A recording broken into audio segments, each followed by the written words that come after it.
এই রাজরাজেশ্বরী মায়ের মন্দিরের ওপরের এই যে চূড়াটি অর্থাৎ এই যে পরী যেটা রাতের বেলা মুভ করে, মহাদেব এবং তার পদ্মের উপরে যিনি রাজরাজেশ্বরী বসে আছেন, এখানে কুমারী পুজো হয়ে থাকে, এরকম মাতৃমুখ এরকম গোল হয়ে থাকে। এই হলো মন্দিরের একদম বাইরের অংশ। হিন্দুদের 33 কোটি দেবদেবী পূজিত হয়ে থাকেন। তার মধ্যে অনেক দেবদেবী আছেন যাদেরকে আমরা মানে সচক্ষে দেখে থাকি বা জানি, এমন এমন দেবদেবীও রয়েছেন যেটা জানি না আমরা। আচ্ছা, এই মুহূর্তে রয়েছি চন্দননগরের বুকে। চন্দননগর মানেই হচ্ছে আলোর শহর, আর আলোর শহর মানেই হচ্ছে জগদ্ধাত্রী পুজো। কিন্তু আজকে কিন্তু জগদ্ধাত্রী পুজোর জন্য আমি এখানে আসিনি, একটা নতুন পুজোর জন্যই আমি এখানে এসেছি।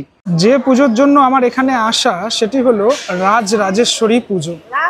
দেখো রয়েছে এখানে রাজরাজেশ্বরী মাতার মন্দির, আর মন্দিরের ভিতরেই মা পূজিত হন এখানে। কিন্তু এখানে আসবে কিভাবে সেটা তো সব থেকে বড় প্রশ্ন।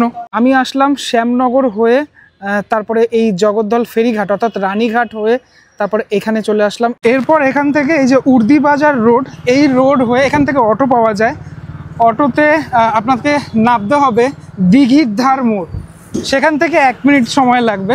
এই পুজোর যে গেট, এই যে লাইটের গেট, সেই লাইটের গেটের সামনে থেকে আমি এখন ক্রস করছি। আপনি যদি রাতে আসেন তাহলে বেশ ভালো লাগবে দেখতে, পুরোপুরি লাইট দিয়ে সাজানো হয়েছে টোটাল গলিটাকে। এই হলো মন্দিরের একদম বাইরের অংশটা, নবনির্মিত একদম মন্দির। আমি যখন লাস্ট ইয়ারও এসেছিলাম তখন বেশ কিছুটা তৈরি হয়েছিল, এখন দেখছি বেশ অনেকটাই মন্দিরের কাজ সম্পন্ন হয়েছে। আমি ধীরে ধীরে ভিতরের অংশটাতে যাব, তোমাদেরকে দেখাবো। আজ থেকেই এখানে মোটামুটি যে মানুষজন অর্থাৎ এলাকার মানুষজন, তারপরে বাইরের মানুষজন, তারা কিন্তু এসেছেন। তারা মায়ের দর্শন তো করছেনই, মানে পুজো শুরু হতে এখনও বেশ খানিকটা সময় বাকি থাকলেও তারা সবাই আসছেন এবং মায়ের যে দর্শন সে দর্শন করছেন। মায়ের রূপের কোনো পরিবর্তন হয়ে থাকে না, মোটামুটি একই রকমেরই থাকে রূপটা। তবে এবছর দেখছি একটু মানে এই যে গয়নাগাটি, তারপরে এটা পুরো ব্যাপারটা আরও একটুখানি সুন্দর করে সাজানো হয়েছে, লাস্ট ইয়ারের থেকেও সুন্দর করে যেন সাজানো হয়েছে। পিছনের অংশটাতে ঠিক এরকমই কৈলাস পর্বত, তারপরে তোমার পাহাড় পর্বত, নদী এগুলো থেকে থাকে। আমি প্রথমেই একটু ডিটেলে দেখানোর চেষ্টা করি এই প্রতিমার রূপটা।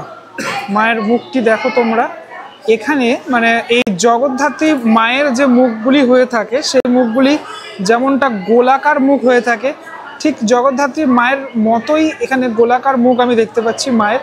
এবং পিছনের অংশে যে বড় মুকুটের অংশ রয়েছে, প্রথমে একটা এরকম রূপলি কালারের মুকুট রয়েছে এবং তার পিছনে যে চালচিত্রের অংশটি, সেই অংশটি আমি যেটা দেখলাম সেটা হচ্ছে এই মানে স্বর্ণের যে কালারটা, সে গোল্ডেন কালার, সে গোল্ডেন কালারের রয়েছে।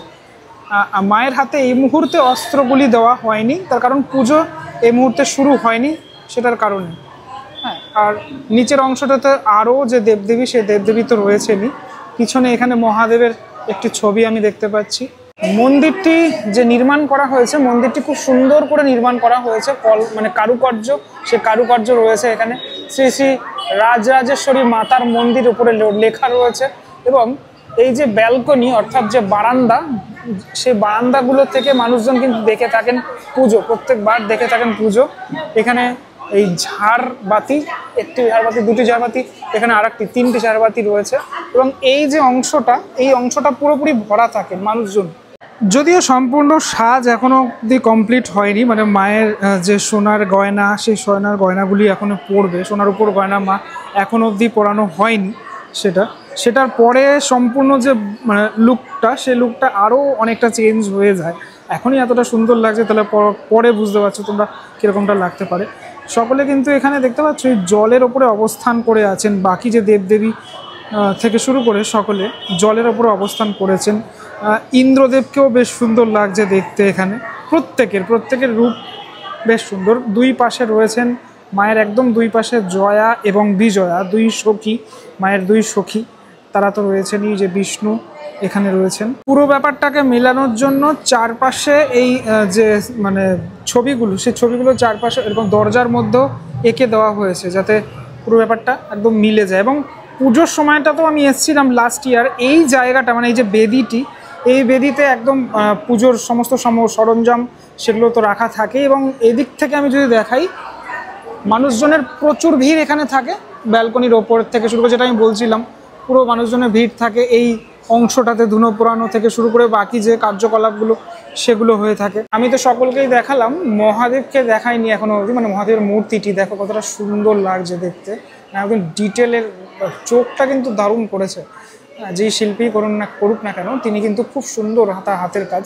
আমি যতই এই চন্দননগর, তারপরে চুচুড়া, হুগলি এই সাইডের প্রতিমাগুলো দেখে থাকি, এখানকার প্রতিমা এরকম মাতৃমুখ এরকম গোল হয়ে থাকে, আর যার জন্য আরও বেশি ভালো লাগে। মায়ের মুখশ্রীগুলো আরও বেশি ভালো হয়ে থাকে। আমি চন্দননগরের জগদ্ধাত্রী পুজো কোনো বার মিস করি না, প্রত্যেকবার দেখে থাকি, এবং আমার কাছে একটা খুব পছন্দের ফেস্টিভ্যাল সেটা। বাবা পঞ্চানন একদম মাঝখানের অংশটাতে রয়েছেন।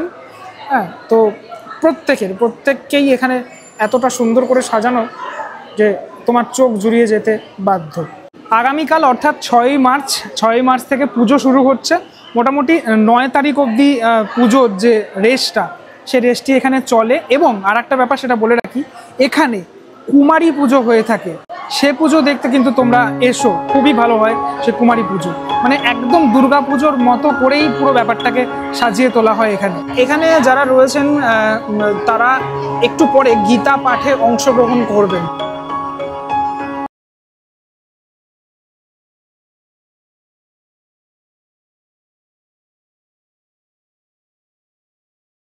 মন্দির সংলগ্ন যে এলাকা, মানে এই যে ঘরটা, এখানে মায়ের একদম নিত্য সেবা হয়ে থাকেন। এখানে এই যে দেখতে পাচ্ছ মায়ের একটি ছবি, সেই ছবিতে মালা দেওয়া রয়েছে, ফুল দেওয়া রয়েছে। এখানে কিন্তু নিয়মিত পুজো হয় এই যে ঘরটা, সেই ঘরে। সম্প্রতি শিব পুজো অর্থাৎ শিবরাত্রির দিনকারে নতুন সংযোজন এই মন্দিরের। এই যে দেখতে পাচ্ছ এখানে সিংহাসন রয়েছে, সেই সিংহাসন, এবং বাবা নর্মদেশ্বর তিনি রয়েছেন এখানে। এটা একদম নিউ সংযোজন হয়েছে এই রাজরাজেশ্বরী মায়ের মন্দিরে। এটা ৭৮তম বর্ষ, আর 2 বছর পরে আমাদের 80 বছর এটা হবে। আর এই যে পুজোটা হয়ে আসছে, কেন হয় রাজরাজেশ্বরী মায়ের পুজো?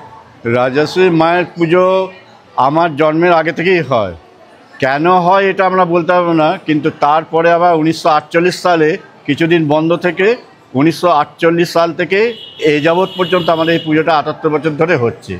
কিন্তু তারও আগে আরম্ভ হয়ে মাঝখানে বন্ধ হয়ে গেছিলো, কিন্তু কি উদ্দেশ্যে পুজোটা হয় আমরা কেউ জানি না। এটাকে প্রথমে আপনার থেকে জানতে চাবো, যেটা এখানে অনেকগুলি মূর্তি রয়েছে, হ্যাঁ, সেই মূর্তিগুলোর ব্যাপারে আপনি বলুন, কোনটিকার মূর্তি?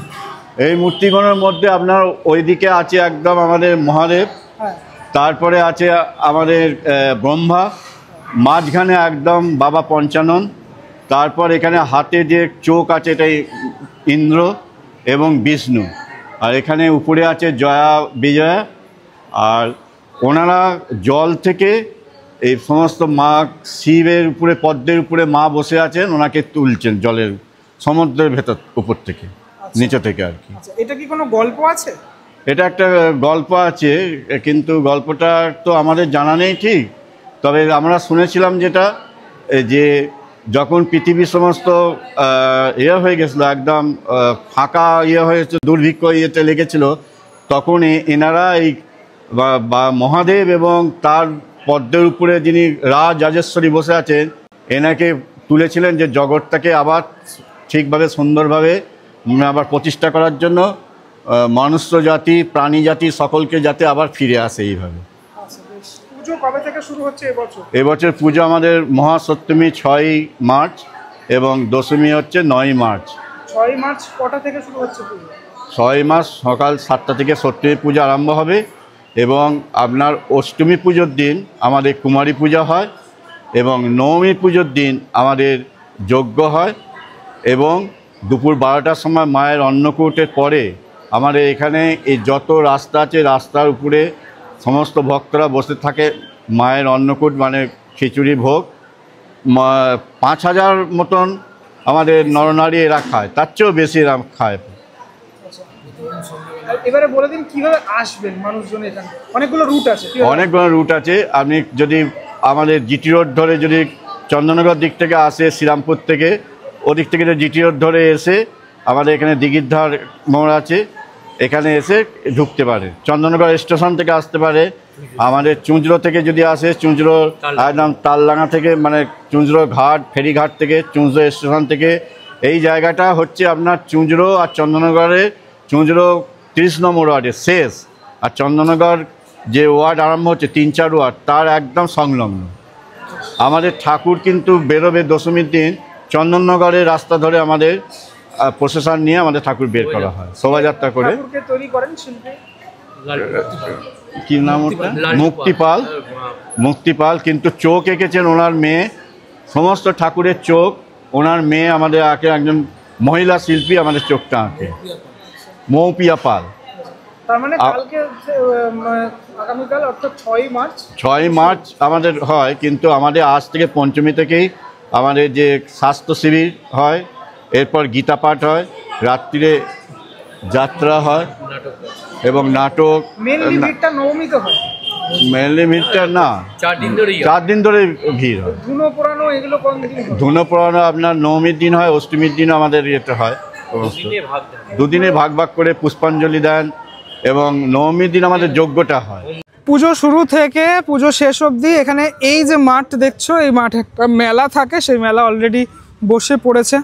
এই মেলার গ্রাউন্ড থেকে একটা জিনিস আপনাদেরকে দেখাই, এই দেখুন মন্দিরের একদম চূড়াটা, সেটা কিন্তু দেখা যাচ্ছে। আমি কিন্তু মন্দিরের সামনে ছিলাম, তখন ওখান থেকে দেখা যাচ্ছিল না, কিন্তু এখান থেকে কিন্তু আমি পরিষ্কার দেখতে পাচ্ছি মন্দিরের উপরের যে চূড়াটি। এবং আরও একটি ইন্টারেস্টিং ফ্যাক্ট বলি আপনাদেরকে, এই রাজরাজেশ্বরী মায়ের মন্দিরের ওপরের এই যে চূড়াটি, অর্থাৎ এই যে পরি আপনারা দেখতে পাচ্ছেন, যেটা রাতের বেলা মুভ করে, অর্থাৎ ঘোরে টোটালটা, তখন কিন্তু দেখতে আরও বেশি ভালো লাগবে। যদিও একদম সামনে থেকে দূরের থেকে আরও বেশি দেখতে ভালো লাগে ব্যাপারটা। তাহলে প্রত্যেক বছরের মতো এবছরও আমি আপনাদেরকে দেখানোর চেষ্টা করলাম এই চন্দননগরের বুকে, বা চুঁচুড়া বলতে পারেন, ব্যাপারটা ঠিক একই দাঁড়ায়, চুঁচুড়া বা চন্দননগর যাই বলেন না কেন আপনারা, এই রাজরাজেশ্বরী মায়ের পুজো, যে পুজো আপনাকে দেখতে আসতেই হবে। নবনির্মিত মন্দির ভীষণই সুন্দর, আমার তো দারুণ লাগলো মন্দিরটি। এবং অবশ্যই এই যে মানে মাথার ওপরে যে চূড়াটি, সেই ব্যাপারটা শুনে আরও বেশি ভালো লাগলো।